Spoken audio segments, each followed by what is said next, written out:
All right, let's go to Brian Billick. Coach, good to have you on this morning. Looks like you're traveling a little bit. Where are you coming to Yeah, us man. from today? I'm in cold, wet California. Came out here to get some warm weather and was betrayed. So I am in Southern California a little bit and then on to Arizona. Okay, let me ask you this real quick. We were on the quarterback topic, and you wrote in one of the chapters of your book. Refresh me with that book where you had the chapter on the quarterbacks, the title of that book. The Q Factor. Yeah, the Q factor. So, we're sitting here talking about quarterbacks, and everybody's coming out with their guy who they think the guy should be for Carolina, the first pick in the draft. Right. What you know, and you're not following it like you used to, but you're still following it, based on, game film, based on combine, based on all these kinds of things. If you're Carolina and you're picking a quarterback, who's the first one you're taking? Wow. Well, the top four seem to be everybody's focused on Bryce Young, Stroud, the Levi kid from Kentucky, and of course Richardson from Florida. And all four, there's no reason why all four shouldn't be good pros. But via the Q factor, and as we know from history, the fact of the matter is half of them are going to fail because that's just the way it works. It's a 50-50 proposition. There's no reasons. They all have the prerequisite abilities, but so did Jamarcus Russell. And so did, the list goes on and on and on, whether it was David Carr, whether it was, the list goes on and on. So there's no reason all of them shouldn't be good. It depends on where they go. Does the organization really commit to their style of play, which we're seeing is so important in terms of a team like Baltimore that committed to the Lamar Jackson style of play. And what Jalen Hurts finally, when Philadelphia came around, said, okay, this is who we are, and this is how we're going to wrap the town around, and this is what we're going to do. So, yeah, those seem to be the top four guys. I wouldn't begin to vet what order or who's going to make it or who's not going to make it. History tells us that half of them will and half of them won't. Okay. You're a head coach. You're assembling a roster.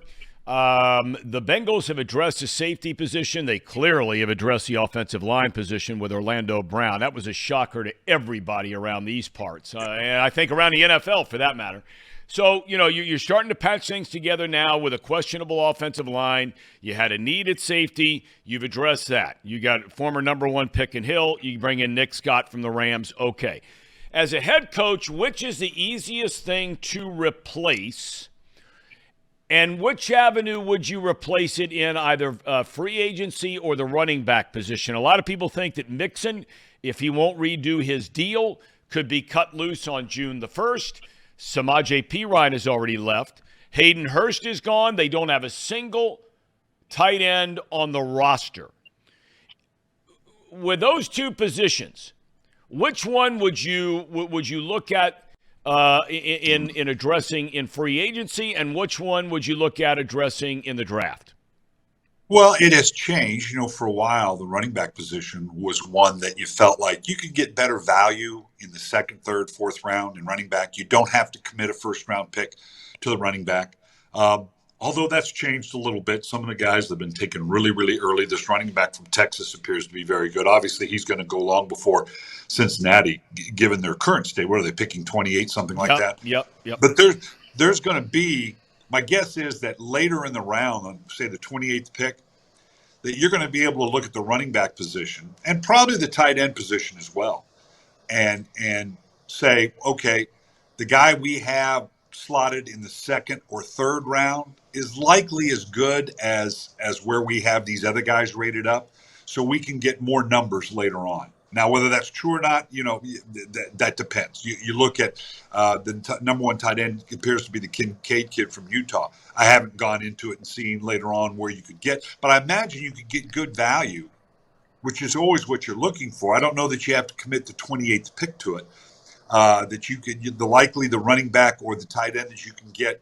You look at the top tight ends in the league right now, whether it be a Travis Kelce, whether it be Mark Andrews. Those were second and third round picks. So there is value there. For a team like Cincinnati, I always looked at I don't want to look at the 28th pick as being Nope. early. round pick. Okay. And looking at that, you look at, and again, I'm throwing out names here that it's way too early to understand. But there's a lineman from Wisconsin. And when was the last time an offensive lineman from Wisconsin wasn't really good? Kid Tippmann or something like that. He to me would be a really good value. Some people have him early in the second round. Maybe at the end of that first round. And I don't think, or you fall back a little bit and get a guy like that early. You pick up an early second round pick. So there's a lot of options there. I kind of like the position that Cincinnati's in with that 28th pick. All right. Last two things I want to ask you about. Mike Tannenbaum, former general manager in the NFL with the Jets and with Miami, came out and said that as it pertains to the Aaron Rodgers situation, Rodgers has already gone on record as saying he wants to play for the Jets, but a deal has to be done. He swears up one side and down the other. The Jets hold all the cards on this deal, that they have all the leverage, and they don't have to give up a number one pick. Forget 2 number one picks. You buy that? Boy, I don't know. That depends on. I can't imagine that Green Bay isn't going to stick to their guns because there's other players, and how much control does Rodgers have to say, okay, this is where I want to go, so you have to make that happen. So there's some intricacies there that I don't not privy to them in terms of it's who really has the control. And if Rodgers doesn't, then obviously Green Bay does, and they can demand whatever price they want. If Rodgers does have a way to veto it, then Green Bay is going to have to, bite its lip and take the best deal that it can to get whatever they can to transition him to wherever it is he wants to go. But as a head coach, and in LaFleur's case here, and you were a former Super Bowl winning head coach, went to the playoffs year after year after year, championship games, etc.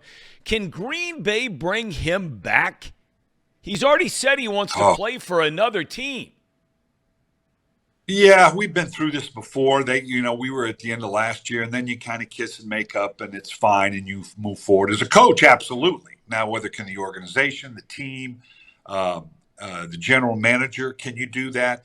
It's awful hard to go back into that locker room, because you basically said from Rodgers' standpoint, I don't want to be here. And if circumstances lead to, okay, I am going to come back here. Yeah, it's okay, but we'll make it okay. And because the players will look at it and go, hey, I may be in that position later at some point, so I'm fine with it. But does it undermine the real camaraderie of the team and what you need from that quarterback and the relationship from the quarterback to the organization to the head coach? That's not a good thing. It's awful hard to go back into that situation. All right, last thing I want to ask you about, and we ask you about this all the time. We're 8-9 days now into this whole Lamar Jackson thing. Now, I brought up earlier the Jackson camp keeps things very, close to the vest, that kind of thing. Should we be making anything out of the fact that we've not heard of a contract offer to Jackson at this point by any other team?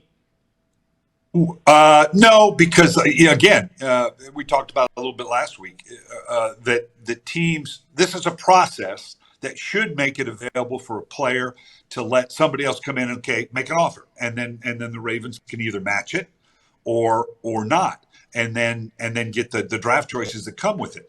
But that can be a little dicey because the contract that you do, you don't want to just negotiate. And that's what the Ravens are doing right now. Great, we'll let someone else negotiate it. Hey, it's not our fault you can't get this contract. This is what the market is, and so this is what it is. And they don't have to be the bad guy here. That only kind of goes so far. It still sours the relationship with the player. And I'm hearing, like we say, they were disrespected by the offer, that there was only $139 million guaranteed compared to the $180 million in some of the other like we said, that great disrespect when you're talking hundreds of millions of dollars.